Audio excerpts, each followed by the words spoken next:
প্রিয় শিক্ষার্থী বন্ধুরা, কেমন আছো তোমরা? আশা করি সবাই ভালো আছো। আমিও তোমাদের দোয়ায় এবং আল্লাহর রহমতে ভালো আছি।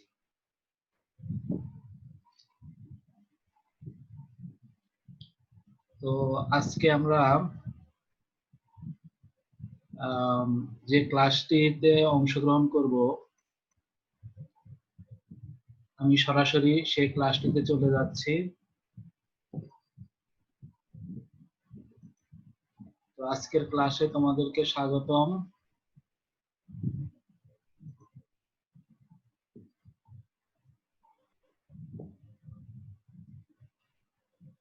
আজকের বিষয় হচ্ছে রসায়ন, নবম শ্রেণী, তৃতীয় অধ্যায়।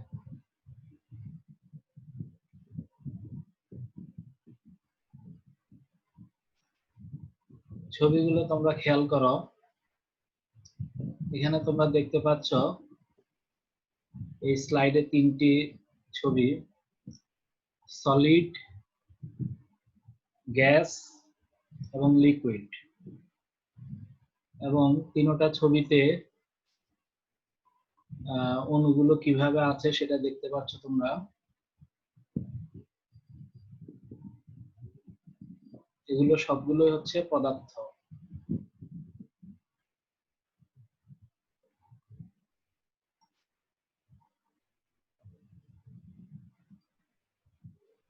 এখন দেখো কয়েকটি অণু। পানির অণু এটি এটি হচ্ছে কার্বন ডাই অক্সাইডের অণু, এটি অ্যামোনিয়া এবং এটি হচ্ছে মিথেন। এখানে পানির অণুর মধ্যে অক্সিজেন এক পরমাণু এবং দুই পরমাণু হাইড্রোজেন মিলে মোট তিনটি পরমাণু মিলে পানির একটি অণু গঠিত হয়েছে। এখানে কার্বন ডাই অক্সাইড একটি, অক্সিজেন দুটি, মোট তিনটি পরমাণু মিলে কার্বন ডাই অক্সাইডের একটি অণু গঠিত হয়েছে। এখানে নাইট্রোজেনের একটি, হাইড্রোজেনের তিনটি পরমাণু, মোট চারটি পরমাণু মিলে একটি অণু গঠিত হয়েছে। এখানে কার্বনের একটি, হাইড্রোজেনের চারটি পরমাণু, মোট পাঁচটি পরমাণু মিলে মিথেনের একটি অণু গঠিত হয়েছে। দেখো এগুলো পরমাণু: নাইট্রোজেন, অক্সিজেন, হিলিয়াম এবং হাইড্রোজেন পরমাণুর প্রতীক। এই চিত্রে তোমরা দেখতে পাচ্ছ ইলেকট্রন ঋণাত্মক আধান বিশিষ্ট, প্রোটন ধনাত্মক আধান বিশিষ্ট, নিউট্রন নিরপেক্ষ। লিথিয়ামের এটা একটা পরমাণু। এখানে ইলেকট্রনগুলো বিভিন্ন কক্ষপথে আছে এবং কেন্দ্রে আছে প্রোটন এবং ইলেকট্রন। তাহলে তোমরা নিশ্চয়ই বুঝতে পারছো যে আজকে আমাদের পাঠ শিরোনাম কি হতে পারে। আমাদের আজকের পাঠ শিরোনাম হচ্ছে পরমাণুর মডেল, অর্থাৎ রাদারফোর্ডের পরমাণু মডেল, যাকে সৌর মডেলও বলা হয়।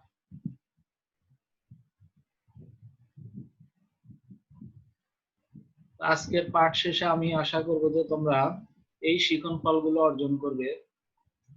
পরমাণুর গঠন বর্ণনা করতে পারবে, রাদারফোর্ডের পরমাণু মডেলের প্রস্তাবনাগুলো ব্যাখ্যা করতে পারবে, প্রস্তাবিত মডেলের সীমাবদ্ধতা চিহ্নিত করতে পারবে। আজকের ক্লাস পরিপূর্ণভাবে করলে আমি আশা করছি যে তোমরা এই তিনটি শিখন ফল অর্জন করতে পারবে সবাই। পদার্থকে ভাঙলে কি পাওয়া যায়? পদার্থকে ভাঙলে অণু পাওয়া যায়।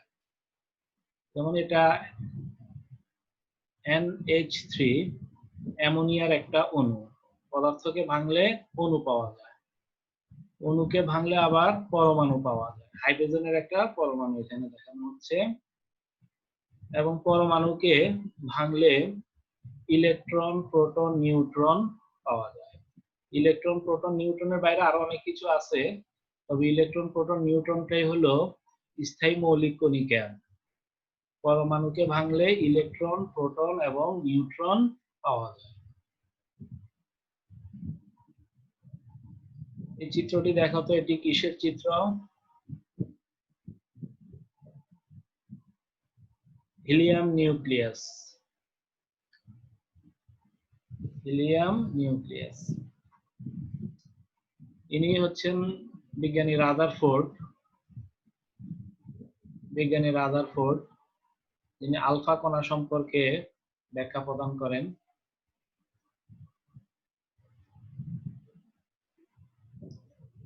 রাদারফোর্ডের পরমাণু মডেল।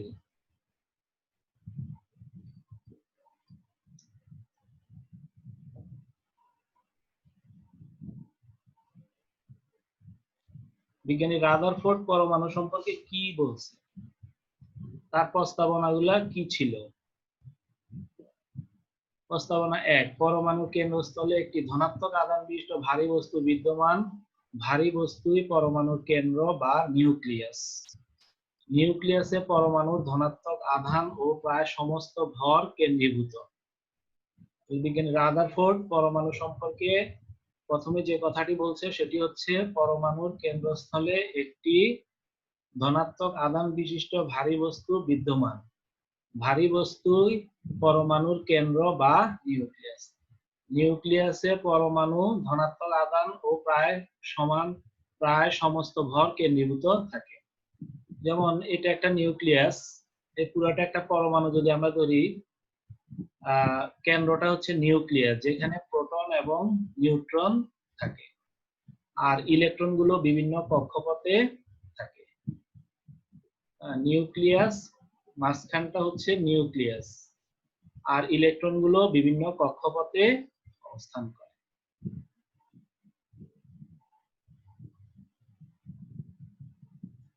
পরমাণুতে মৌলিক কণিকাগুলোর অবস্থান কেমন? আমরা চিত্রটা লক্ষ্য করি ভালো করে। প্রোটন,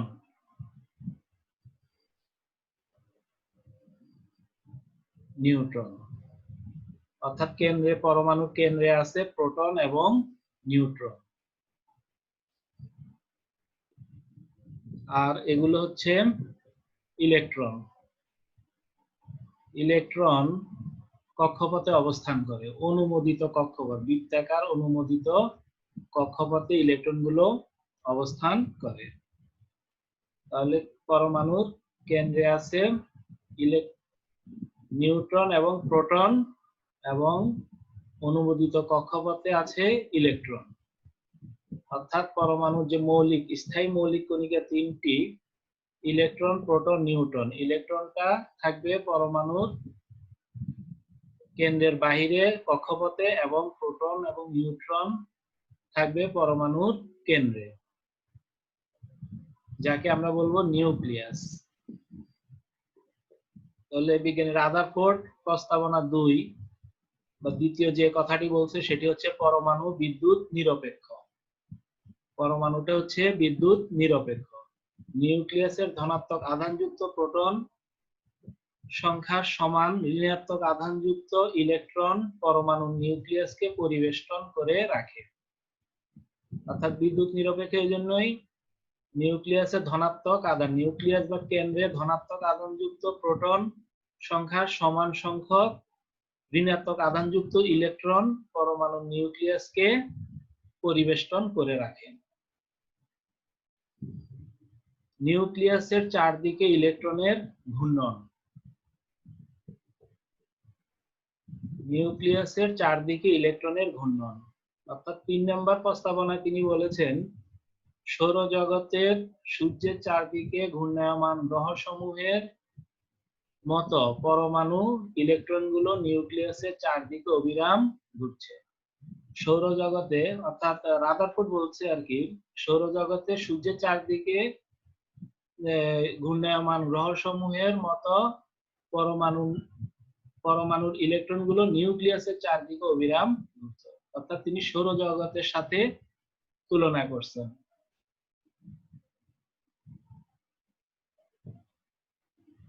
এবার তোমরা একটা জোড়ায় কাজ করবা। জাস্ট এখন বিষয়টা দেখে নাও, যদিও জোড়ায় কাজ করাটা এখন সম্ভব হচ্ছে না। সাধারণত পরমাণু বৈদ্যুতিকভাবে নিরপেক্ষ হয় কেন? চিত্রের মাধ্যমে পরমাণুর বিভিন্ন ধরনের কণিকার অবস্থান দেখাও।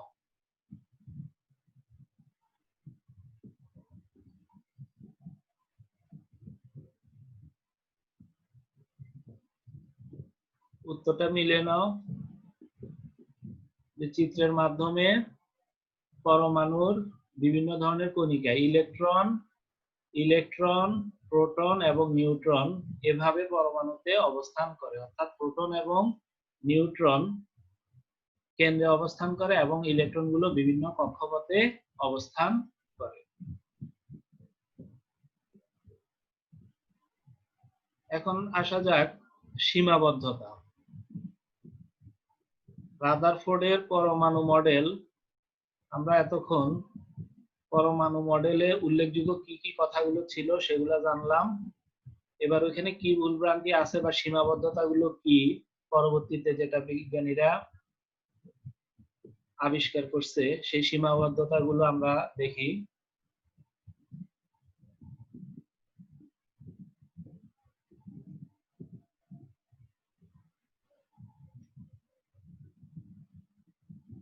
সৌরজগতের গ্রহসমূহ সামগ্রিকভাবে আধানবিহীন। সৌরজগৎ 9টি গ্রহ, 32টি উপগ্রহ, হাজার হাজার গ্রহাণুপুঞ্জ এবং লক্ষ লক্ষ ধূমকেতু নিয়ে যে জগৎ, সেটাই হচ্ছে সৌরজগৎ। তো সৌরজগতের গ্রহসমূহ সামগ্রিকভাবে আধানবিহীন। ইলেকট্রন সমূহ হচ্ছে আধান যুক্ত। অর্থাৎ রাদারফোর্ড সৌরজগতের সাথে যে তুলনা করছে, এখানে সৌরজগতের গ্রহগুলো কিন্তু আধানবিহীন, কিন্তু ইলেকট্রন সমূহ আধানযুক্ত। তাহলে এটা একটা সীমাবদ্ধতা।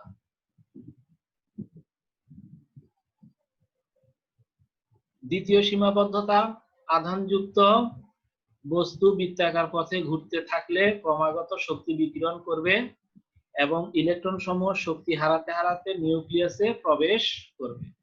অথচ পরমাণু হতে ক্রমাগত শক্তি বিকিরণ বা ইলেকট্রনের নিউক্লিয়াসে প্রবেশ কখনোই ঘটে না। দ্বিতীয় সীমাবদ্ধতা।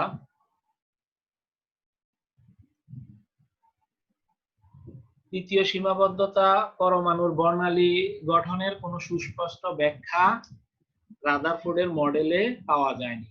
পরমাণুর বর্ণালী গঠন কিভাবে হবে, এ সম্পর্কে কোনো ব্যাখ্যা তার মডেলে পাওয়া যায়নি। তাহলে এটাও একটা সীমাবদ্ধতা।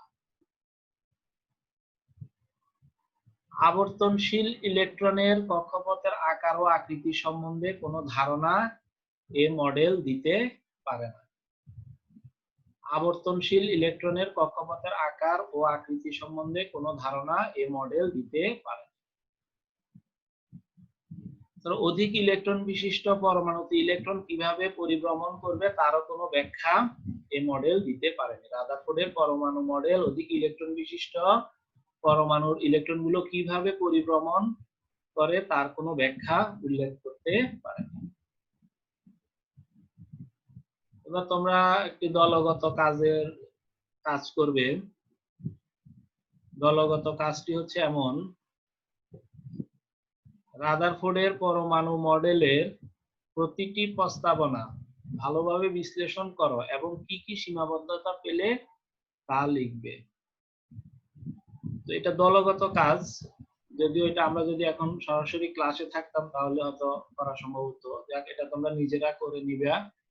রাদারফোর্ডের পরমাণু মডেলের প্রতিটি প্রস্তাবনা ভালোভাবে বিশ্লেষণ করবা এবং কি কি সীমাবদ্ধতা সেখানে পাওয়া গেল সেগুলো তোমরা লিখবে।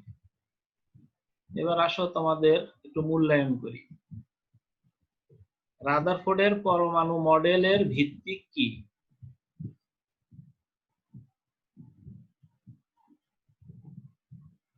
চিত্র দুটির মধ্যে কোনটি সৌর মডেলকে সমর্থন করে? এখানে দুটো চিত্র আছে, এই চিত্র দুটির মধ্যে কোনটি সৌর মডেলকে সমর্থন করে? নাম্বার 3, রাদারফোর্ডের পরমাণু মডেল অনুসারে নিউক্লিয়াস ও ইলেকট্রনের মধ্যে কোন দুটি বল পরস্পর সমান ও বিপরীতমুখী? রাদারফোর্ডের পরমাণু মডেল অনুসারে নিউক্লিয়াস ও ইলেকট্রনের মধ্যে কোন দুটি বল পরস্পর সমান ও বিপরীতমুখী? তোমরা উত্তরগুলো মিলিয়ে নাও। রাদারফোর্ডের পরমাণু মডেলের ভিত্তি হলো আলফা কণা বিচ্ছুরণ। আমাদের প্রথম প্রশ্নটা ছিল রাদারফোর্ডের পরমাণু মডেলের ভিত্তি কি? তাহলে উত্তরটা হবে রাদারফোর্ডের পরমাণু মডেলের ভিত্তি হলো আলফা কণার বিচ্ছুরণ। দ্বিতীয় প্রশ্ন ছিল চিত্র দুটির মধ্যে কোনটি সৌর মডেলকে সমর্থন করে?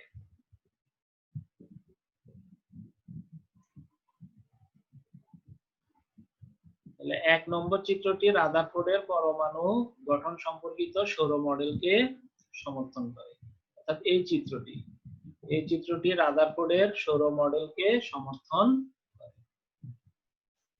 আমাদের তৃতীয় প্রশ্নটা ছিল রাদারফোর্ডের পরমাণু মডেল অনুসারে নিউক্লিয়াস ও ইলেকট্রনের মধ্যে কোন দুটি বল পরস্পর সমান ও বিপরীতমুখী? রাদারফোর্ডের পরমাণু মডেল অনুসারে নিউক্লিয়াস ও ইলেকট্রনের মধ্যে কোন দুটি বল পরস্পর সমান ও বিপরীতমুখী? তাহলে উত্তরটা হবে স্থির বৈদ্যুতিক আকর্ষণ বল এবং ঘূর্ণায়মান ইলেকট্রনের কেন্দ্রবিমুখী বল পরস্পর সমান ও বিপরীতমুখী। স্থির বৈদ্যুতিক আকর্ষণ বল এবং ঘূর্ণায়মান ইলেকট্রনের কেন্দ্রবিমুখী বল পরস্পর সমান ও বিপরীতমুখী। এবার তোমরা একটা বাড়ির কাজ করবে, বাড়ির কাজটি লিখে নাও সবাই খাতায়। পরমাণুর সকল ধনাত্মক আধান এবং প্রায় সম্পূর্ণ ভর নিউক্লিয়াসে কেন্দ্রীভূত। বিশ্লেষণ করো। পরমাণুর সকল ধনাত্মক আধান এবং প্রায় সম্পূর্ণ ভর নিউক্লিয়াসে কেন্দ্রীভূত, এটা বিশ্লেষণ করব।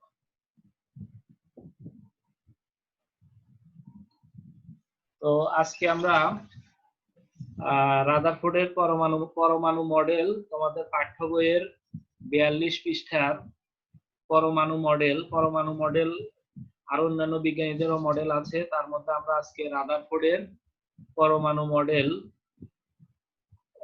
এই মডেলের মূল বিষয়বস্তুগুলো কি এবং এগুলোতে কি কি সীমাবদ্ধতা, এই মডেলে কি সীমাবদ্ধতা ছিল, এই বিষয়গুলো আমরা আজকে আলোচনা করলাম। তোমরা এই আজকের যে বিষয়টা নিয়ে আলোচনা করা হয়েছে এটা ভালো করে তোমরা দেখবা। তো আজকের ক্লাসে সবাইকে ধন্যবাদ, তোমরা মনোযোগ সহকারে ক্লাসটি উপভোগ করছো, এই জন্য তোমাদের সকলকে ধন্যবাদ জানিয়ে শেষ করছি।